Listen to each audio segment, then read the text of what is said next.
anytime you can have the offensive coordinator equivalent of the Mason Rudolph, Mitch Trubisky quarterback competition, it's probably a big deal. So, like, Wilds, I know you're trying to laugh through it, and I understand. And I do want to hear what Coach has to say as well, but what I want to do is needle you here. There are three possible options as to why this is happening, all right? The first one is Bill Belichick, who's been in football. I saw a graphic yesterday. He has been in football more years in the NFL than Brian Dable's been alive. 48 years coaching football, Brian Dable 47. That Bill Belichick, with all his wisdom, has not yet figured this out. That's door number one. Door number two is they are both just such brilliant, cutting-edge offensive tacticians that Belichick's like, man, I can't deprive either of these guys the opportunity to design this offense, so we're going to rotate a series. Door number three is they've both been so bad, no one's won the job. I know which way I'm leaning. Are you leaning the Belichick hasn't figured it out?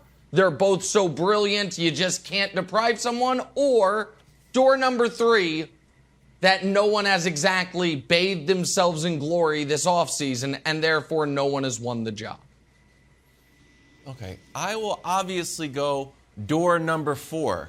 Belichick is up to something that is going to work that we haven't seen before, and I am taking his recommendation, not going to worry about it. Coach, I know you've been much closer to Bill Belichick than I have, but I have the ultimate faith in the guy who has turned our franchise, which was a little boy I saw get stomped by the Chicago Bears, into the best franchise in all of sports. So in that journey, I've gained a lot of trust for Bill Belichick and you and your contributions. Once a Patriot, always a Patriot, don't forget. So if the captain, Sully Sullenberger of the NFL, decides, you know what? The way I look at it, our best option is to land this baby in the Hudson River. I am not going to storm the cockpit and say, no. Let's try to get to Teterboro. I'm okay with it. If that's what you think is the best, I'm going to sit back, buckle my seatbelt, enjoy the ride, land safely in the playoffs. I feel totally fine with it, Coach. Yeah, first of all, and I don't know this, that when there's a press conference, do you have to ask questions? Like, do you get certain points for asking questions when you know there's absolutely not going to be an answer? I never knew how that worked, but it's a lot funnier to watch now than it was, then. But there's no door here to go through. He gave the legitimate, correct answer. This is a process. And Nick, you can't evaluate play callers until they've called plays, and the only opportunity that they're having to call plays is in the preseason game. This is a standard part of what happens. And in terms of them both calling it, it may not be set how it's going to break down. And when I was in San Francisco, we had one person who called sort of the core group of plays, but then different coaches responsible for calling plays on third down or calling plays in the red zone or 2-minute. Now, Greg Roman had the ultimate ability to trump that, but that's not an uncommon, or as uncommon as you may think it is, to have more than one person chime in on plays. So this is a process, and the preseason is part of that. And giving these guys a chance to call plays, that's what you would do. That's what you should do. And it's not about going through any door. You've got a couple more opportunities to see how it works out.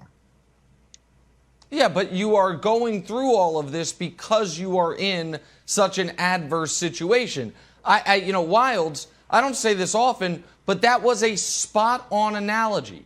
You are correct. I love comparing the Patriots to a plane that might crash and needs an all-time great to make sure it averts total disaster, and instead it's just in the river. Like that when they took off Captain Sully's flight, the plan was not, let's land in the Hudson. They had an engine blowout, and that's Josh McDaniels leaving, I suppose, and they had no other option. And so, yes, you're right. He made the best of a terrible situation. But, listen, I'm solutions-oriented. I have the solution for the Patriots. And this I want to throw to Coach. And I'm curious what Wildes thinks about it. Coach, why doesn't Bill do it? We know they have a defensive coordinator there in Matt Patricia. If Bill is typically going to call defensive plays, we know Patricia can do that.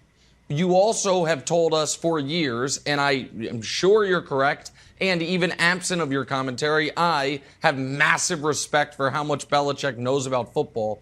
I'm going to go ahead and say, even though he's never been the offensive play caller, it's something he could do and probably do better than Joe Judge or Matt Patricia.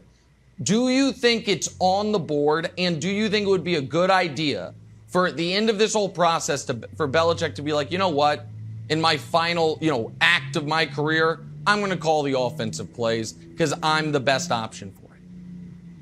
Well, one of the things I learned from Bill Belichick and I learned from Bill Parcells is that if you're going to be a head coach, you need to be the head coach of the whole team. You need to be able to see things globally. And I think that I know that Bill has a huge impact on what's going on offensively. And here's what I'll say in defense of this approach is that whenever anybody tries anything new and anything out of the box, there's going to be a tremendous amount of criticism.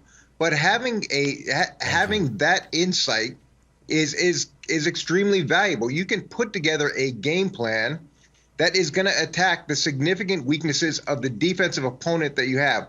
I think that that's going to be a real strength in terms of what they can bring to the table, is creating and generating that game plan that is going to cause problems for the other side. To me, my apprehension is the feel within the game, the art of play calling that a lot of offensive coordinators have to develop over time, and the ability to make those in-game adjustments. That's where the biggest learning curve is going to come. I like the idea of trying new things. I like the idea of challenging what the norm is and the way things have to be done. Look, there's new offensive coordinators every single year that have never called a play that get a chance. So let's see where that part goes. And when you look at what happened last night, they scored 21 points. They didn't have that many pre-snap issues. They only gave up one sack. There was one interception. I mean, it was a standard preseason game, and it wasn't this disaster that they put on tape. Feeling good.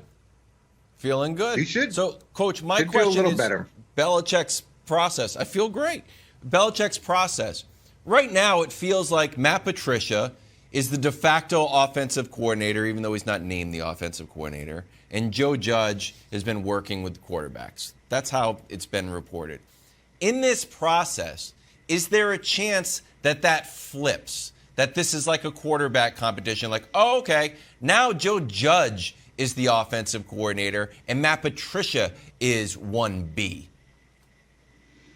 Well, at the end of the day, Bill's going to be the offensive coordinator. Those other guys are going to put together the game plan, but ultimately he's going to say what goes and what doesn't go. And in the play calling itself, which is the most important aspect of it, I could easily see there be one guy responsible for these areas and another guy responsible for the other areas, and there'd be some kind of breakdown like that where they both actually get a chance to call plays during the game. Thanks for watching. Subscribe here to get the latest from the show. Also, be sure to check out more of the best clips from First Things First, or go watch a few segments from our other shows on FS1.